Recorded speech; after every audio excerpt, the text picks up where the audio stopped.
What if the strongest person you know is falling apart in silence and nobody's even noticed?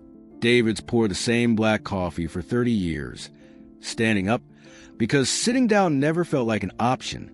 He did everything right, worked harder than anyone gave him credit for, held his family together, survived every crisis without breaking. So why does he still feel invisible?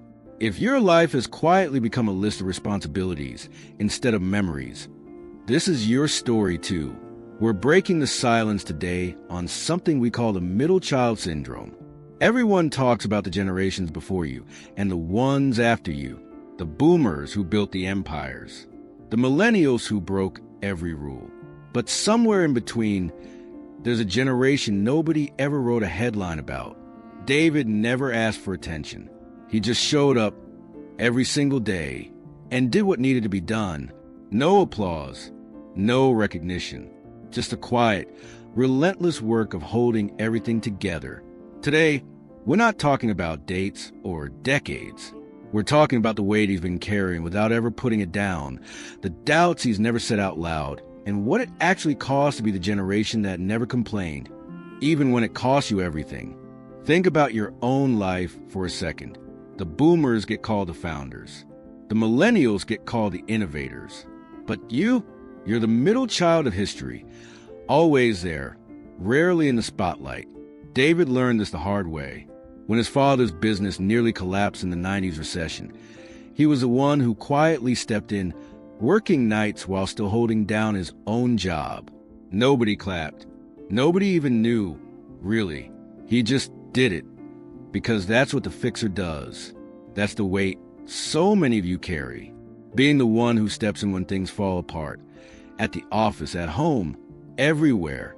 You've been the glue, the engine, and it's exhausting.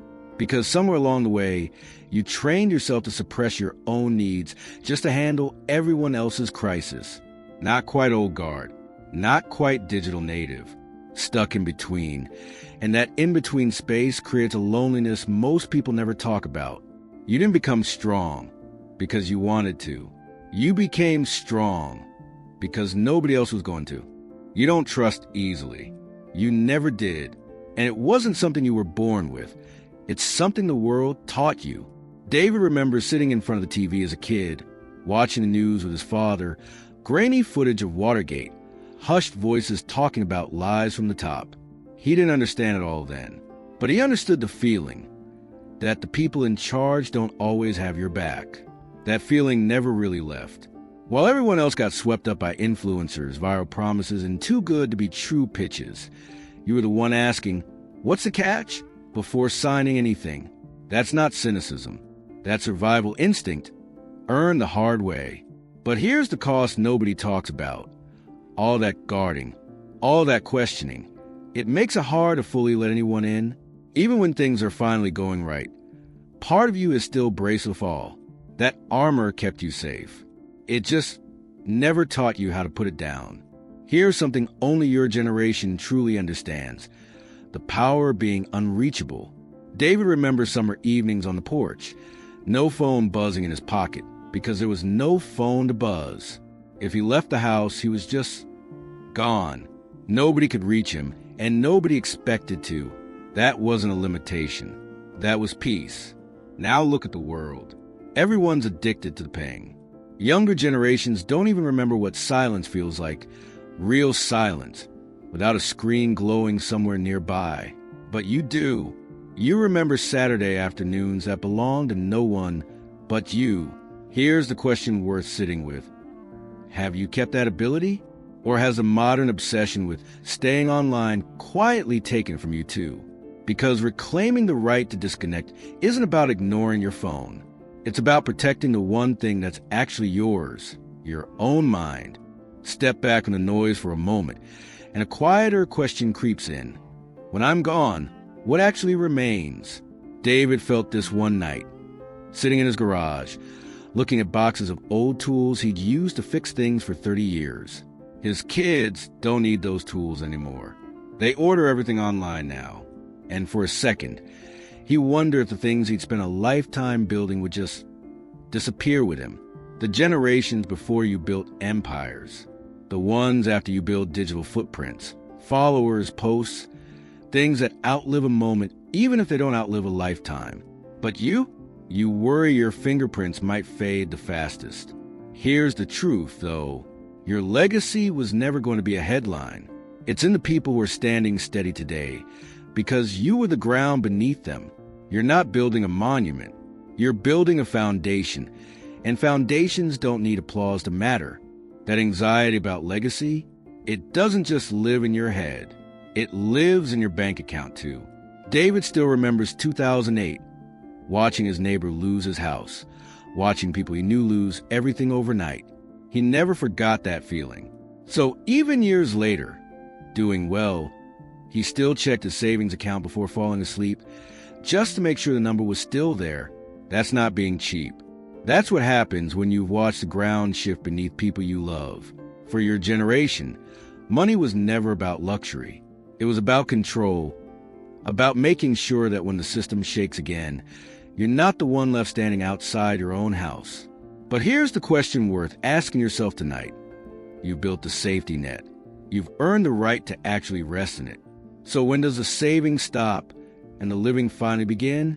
All those years of being the fixer, the safekeeper, the one with a backup plan for everything. It comes with a price, and that price is your own body. David didn't notice it happening. Not really. It was small things, a back that ached a little longer each year, a tiredness that sleep stopped fixing. He just pushed through the way he always had, because stopping felt like something other people got to do. Here's the paradox. Your generation is more informed about health than any before it, and yet somehow the most neglected when it comes to your own.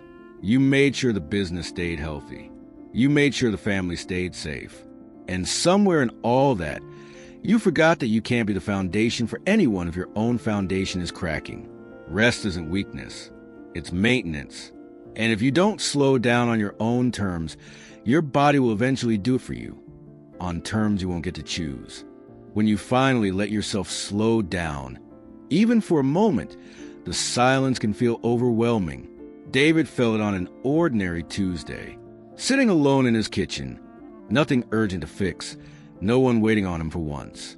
And into that silence came a question he'd never had time to ask before. Is this who I was meant to be? For years, you measure yourself by how many fires you put out for other people. But somewhere in the quiet, you start realizing your worth was never about how much you did for the world.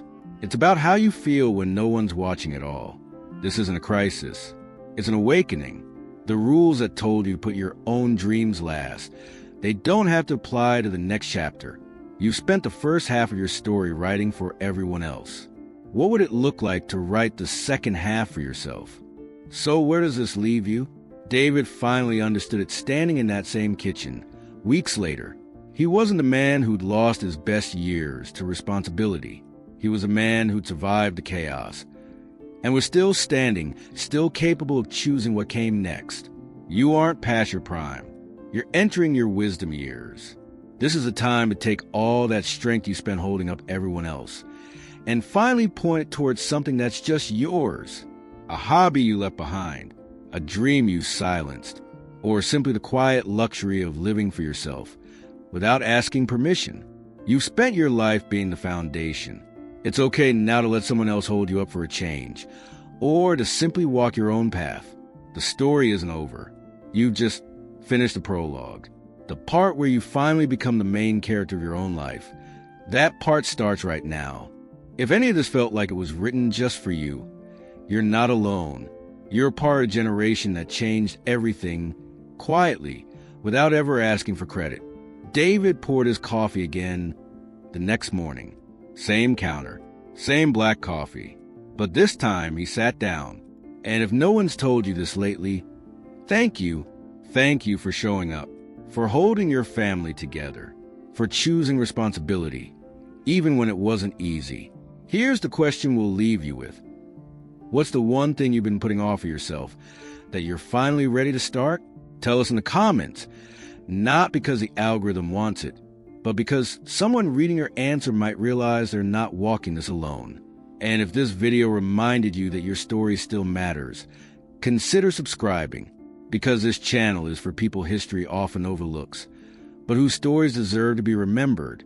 Don't wait for permission to be happy. Start your new chapter today.